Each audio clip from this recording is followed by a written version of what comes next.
الحمد لله وحده والصلاة والسلام على من لا نبي بعده أما بعد فأعوذ بالله من الشيطان الرجيم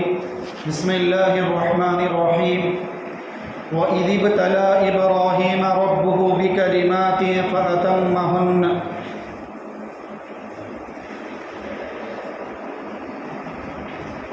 وقال الله تبارك وتعالى في موضع آخر يا بني إني أرى في المنام أني أذبحك فانظر ماذا ترى قال يا أبت افعل ما تؤمر ستجدني إن شاء الله من الصابرين صدق الله العظيم۔ بزرگان محترم اور عزیز ایمانی بھائیوں، یہ ذی الحجہ کا مہینہ شروع ہو گیا ہے، جس کے بارے میں پیارے آقا صلی اللہ علیہ وسلم نے ارشاد فرمایا کہ ذی الحجہ کے شروع کے 10 دنوں میں کیے جانے والا عمل اللہ کے نزدیک بہت محبوب ہے۔ اور پچھلے جمعے کو عرض کیا تھا حج کے بارے میں کہ حج کس پر فرض ہوتا ہے، حج کیوں کیا جاتا ہے، حج کے ارکان کیا کیا ہیں، یہ ساری باتیں ہمارے سامنے آ گئی تھی۔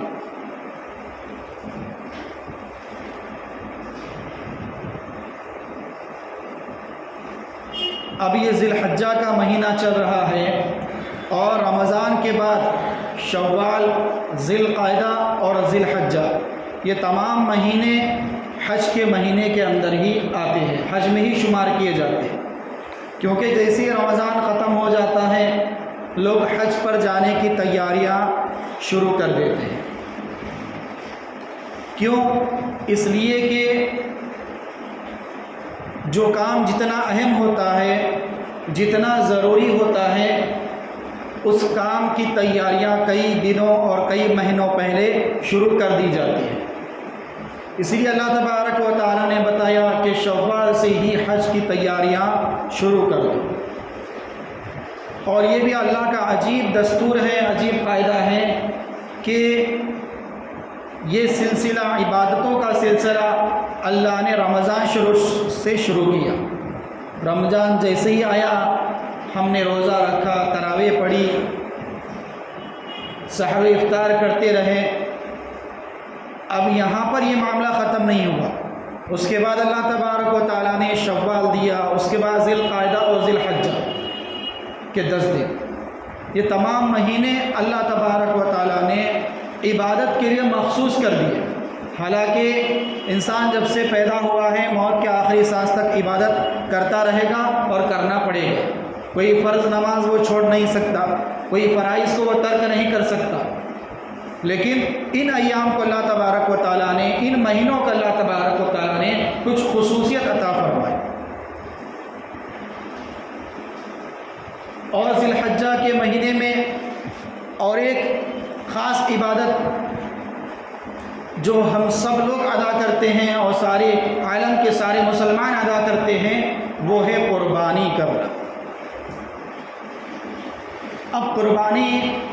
کسے کہتے ہیں، قربانی کا پس منظر اور اس کا بیک گراؤنڈ کیا ہے، تو اس کے لیے احادیث کی کتابوں میں قرآن کریم کے اندر اللہ تبارک و تعالیٰ نے خود ارشاد فرمایا وَإِذِ ابْتَلَىٰ إِبْرَاهِيمَ رَبُّهُ بِكَلِمَاتٍ فَأَتَمَّهُنَّ۔ اس کا ترجمہ یہ ہے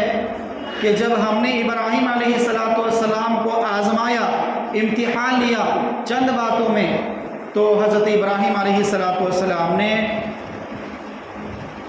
ان احکامات کو پورا کر کے بتایا، ان امتحانات میں کامیابی حاصل کر کے بتائی، کیونکہ ابراہیم علیہ السلام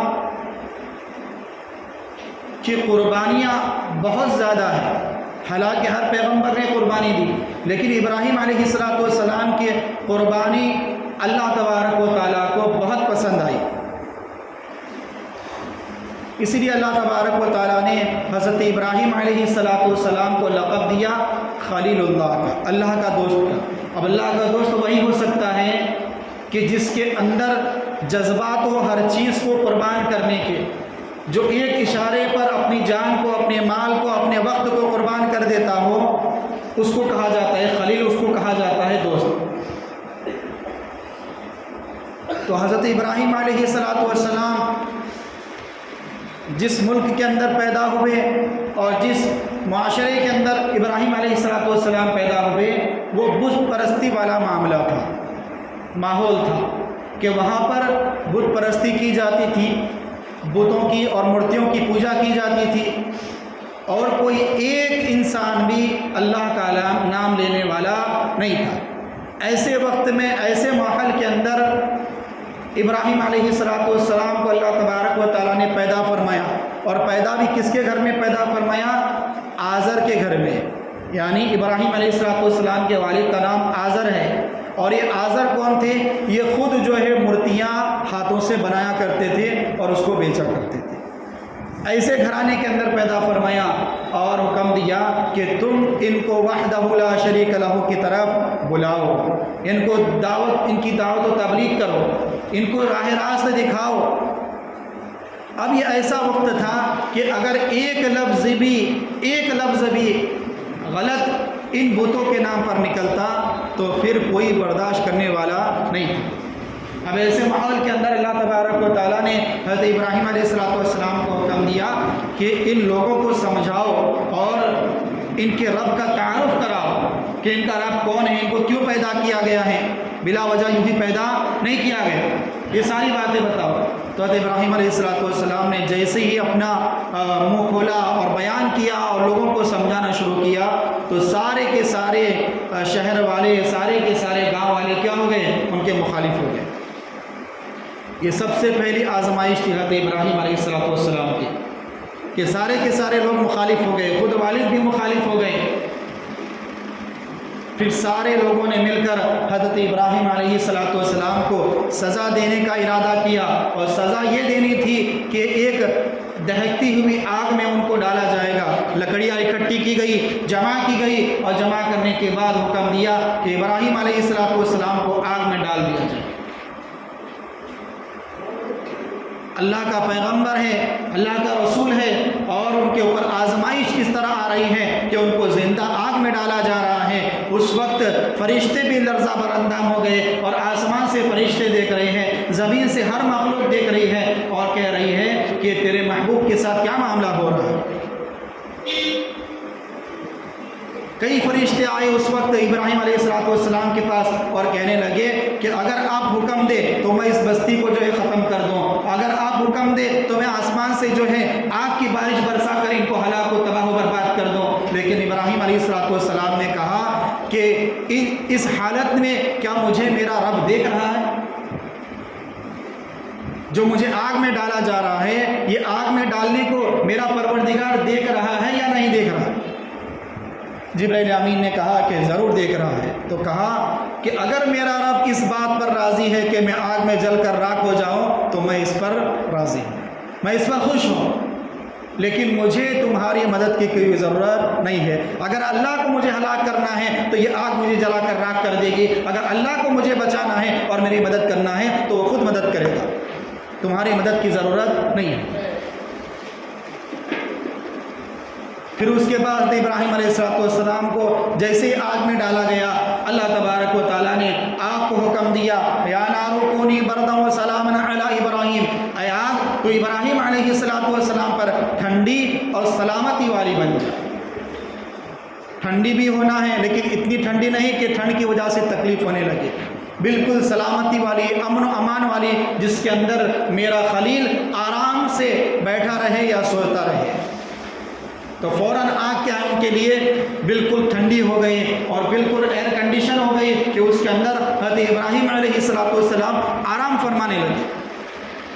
بیٹھے نہیں ہیں، تکلیف سے کوئی گرماہٹ بھی محسوس نہیں ہے، بلکہ آرام کی وجہ سے اتنا آرام ملا حضرت ابراہیم علیہ السلام۔ آخر میں بعد میں فرمایا کرتے تھے کہ